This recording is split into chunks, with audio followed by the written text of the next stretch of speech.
Leonardo, hoje qual a relação entre cibersegurança e o ESG? Então, obrigado pela pergunta, Bruno, assim, porque para a gente são temas de fato bem relacionados. A gente no dia a dia conversa com alguns CISOs e observa que isso não é muito claro, né? Muitas vezes os CISOs percebem essas discussões acontecendo nessas empresas, percebem que é importante participar dessa discussão, até para ajudar a aterrissar esses temas todos de ESG que se fala muito dentro das organizações, mas muitas vezes os executivos não sabem como cada um deles pode estar cumprindo um papel, tá apoiando essas iniciativas, está ajudando a fazer acontecer, né, de certa forma. E a gente vê muitas vezes no mercado também se falar o papel de um Chief Market Officer, de um Chief Executive Officer, de um Chief Financial Officer, e poucas vezes falando do CISO, né, que é o nosso dia a dia aqui como profissionais de cybersecurity focados em risco cibernético. Então, a gente vem articulando sobre isso com diversos CISOs e apontando alguns caminhos, alguns momentos que eu acho que é importante demais eles perceberem, né, onde que podem contribuir, e muitos também veem isso de uma forma super positiva, um canal importante para estar ajudando a fazer acontecer. Mas essa relação, acho que ela se desdobra em vários itens, né, como, por exemplo, acho que talvez o item mais evidente é toda a questão de governança. Na realidade, a governança corporativa, ela, né, foi concebida, né, como um mecanismo de garantir o valor dos acionistas, garantir que a empresa está sendo gerida de uma forma transparente, está atingindo seus objetivos e tal, com uma grande satisfação para os stakeholders, os acionistas, os funcionários da sociedade em geral. E a governança, hoje em dia, ela passa muito por temas de risco cibernético, então acho que de fato aí tem um link super forte. Mas o mesmo link a gente pode ver, a mesma relação a gente pode ver em outros temas, como a segurança é fundamental para garantir um projeto, né, de transformação digital que vai gerar uma redução de pegada do carbono, ou como a segurança, por exemplo, pode apoiar de uma forma bastante importante, segurança e privacidade também nesse caso, pode apoiar de uma forma bastante evidente e forte, temas como a adequação à LGPD, ajudando a garantia aí de um direito fundamental, né, das pessoas, ou então o impacto que os temas de segurança podem ter no dia a dia das pessoas, funcionários, clientes, etc., na medida que a gente está colocando controle de segurança em diversos elementos, né, tecnológicos que estão no nosso dia a dia. Então, passando rapidamente por esses três temas, a relação se evidencia cada vez mais, e a gente fica, então, satisfeito de ver que está podendo contribuir um pouco com essa visão aí, ajudando os CISOs também a se posicionarem nesse processo, nessas iniciativas de ESG, e ajudarem a contribuírem para que as empresas se adequem de forma segura e também garantindo que o próprio mundo de segurança também se ajuste dentro do que é necessário dentro de uma iniciativa ESG. De que maneira você vê a cibersegurança em cada uma das letras da sigla ESG, né? Como você vê no meio ambiente, no social e na governança? Certo. Então, aproveito a tua pergunta que faço um duplo clique no meu comentário anterior e a gente pode estressar um pouquinho mais cada um desses temas. Então, começando com a questão do meio ambiente, né? Acho que o ponto principal é que a segurança é um grande habilitador da transformação digital, de projetos inovadores de transformação digital. Então, todos os projetos que são pensados para a redução da pegada do carbono, como uma migração para a nuvem, uma otimização de energia em data center com a migração, então, dessas cargas de trabalho para a nuvem, ou então trabalho remoto, redução de viagens, de deslocamentos urbanos e tudo mais. Todos esses projetos de redução de pegada do carbono, eles são muito baseados em tecnologia. Então, no final do dia, a cibersegurança é um grande viabilizador desses projetos. Nenhum de nós poderia estar trabalhando em casa, reduzindo viagens, fazendo reuniões remotas, ou subindo cargas de trabalho para a nuvem, se não tivesse segurança. Nada disso seria possível. Ainda mais porque tem toda essa, né, quebra do perímetro corporativo. Hoje em dia não existe mais aquela questão de ter uma fronteira, de ter um castelo. Quando eu comecei a 2 décadas e meia trabalhar com cybersecurity, a gente usava muito a analogia do castelo, com o fosso, as muralhas, que era o firewall, para proteger os ativos que estavam dentro do castelo, do mundo selvagem do lado de fora daquele fosso e daquelas muralhas. Hoje em dia, tudo, né, então, já descentralizado, a superfície de ataque super grande, a superfície de ataque, na realidade, está no nosso bolso com o celular, ou está na nossa mesa com o notebook, onde quer que estejamos, seja em casa, seja dentro do escritório, seja num hotel, ou até num café, né? Então, essa diluição das fronteiras corporativas no mundo de tecnologia aumenta muito os riscos, e é isso, basicamente, que a gente tem para a questão de transformação digital. E é fundamental a segurança nas mais diferentes, né, vertentes para viabilizar isso. Então, um acesso remoto seguro, uma autenticação forte, uma solução de endpoint security adequada nos computadores e assim por diante. Então, acho que a segurança é um grande habilitador disso e as empresas não podem abrir mão de segurança para fazer um projeto desse de transformação digital. Isso, vamos dizer, para a grande maioria de empresas ou então empresas dos mais diferentes setores de atuação. Acho que vale bem isso que eu comentei.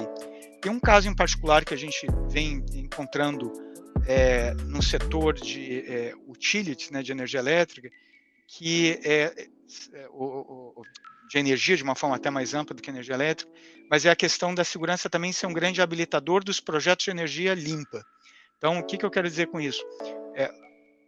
Quando é feita a concepção de um projeto de geração eólica, solar, ou qualquer de uma dessas tecnologias de energia renováveis, hoje em dia é muito automatizado. Então, a gente encontra diferentes temas de tecnologia fazendo parte desse projeto.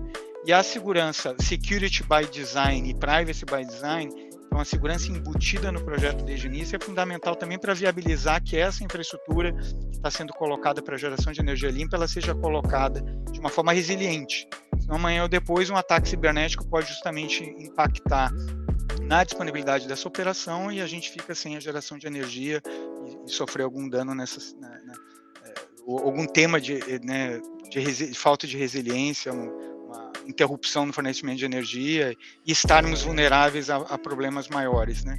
Então, é muito importante também que nos projetos dessa natureza seja feita a construção com security by design. Então, esse acho que dentro do tema de meio ambiente.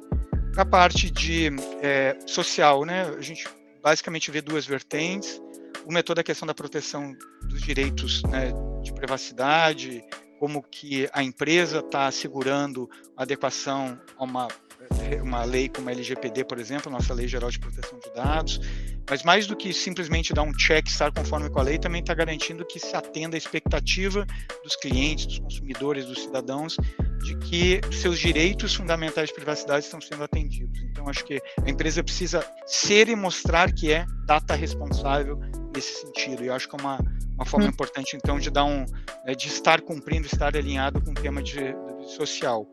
E o outro ponto em relação ao social ainda é que sempre que for feita a implementação de um projeto de segurança cibernética, seja avaliado o impacto que isso pode ter nas pessoas que vão estar utilizando aqueles controles de segurança.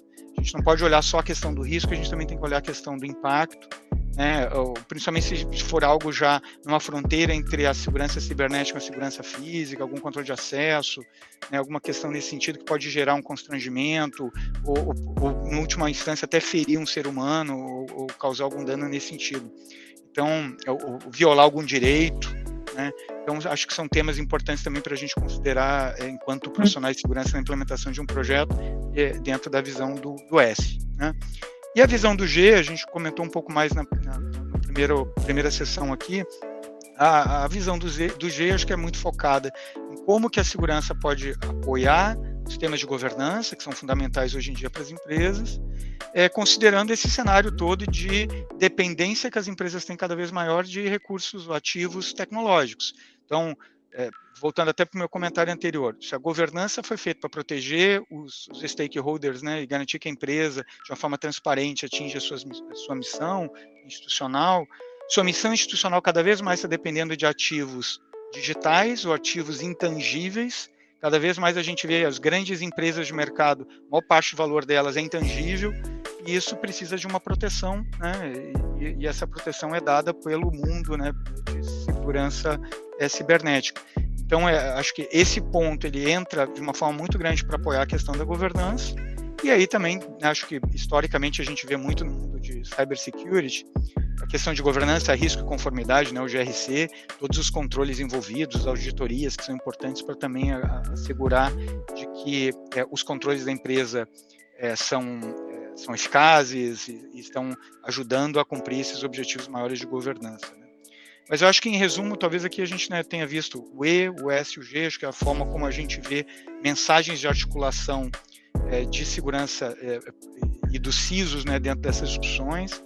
Possível que não seja exaustiva, à medida que os temas evoluem e se amadurecem, a gente pode identificar outros assuntos, né, pertinentes, mas é o que a gente tem ouvido e discutido, né, no mercado com clientes, com parceiros e dentro mesmo da Capgemini sobre o tema. Você falou de energia, né? Hoje as indústrias, a parte de energia limpa, no modo geral, que falha de cibersegurança você vê nessa indústria? Onde você vê que ela ainda não está, talvez, tão preparada, que você acha que muitas vezes você acha que falta aquilo, que aquilo, quando você chega lá, conversa, opa, é isso que a gente precisava tratar. O que você vê como maior nesse caso? Eu até, o Bruno, apontaria aqui que não necessariamente é algo que a gente está vendo como uma falha, mas é um ponto de atenção, é um item importante a ser considerado nos projetos que estão sendo concebidos e implementados. Talvez seja muito mais a questão de assegurar a resiliência ao longo do tempo, uma vez que, historicamente, a indústria ela tem muito foco em resiliência, com um viés um pouco diferente, na resiliência bem, vamos dizer, operacional, por conta de ameaças físicas, questões naturais, vandalismo, etc. E agora entrou um fator importante, cada vez mais importante, que é a questão cibernética, que precisa igualmente ser considerada. Então a gente percebe em algumas discussões com clientes isso já sendo considerado, é um ponto de atenção importante, mas que vem sendo tratado e cada vez mais deve ser tratado com a atenção que merece dentro desses projetos. Perfeito, Leonardo. Muito obrigado pelo conteúdo que você compartilhou aqui com a gente hoje. Muito obrigado pelo seu tempo, pela sua entrevista e espero te ver nos próximos quadros, artigos da TI Inside. Muito obrigado.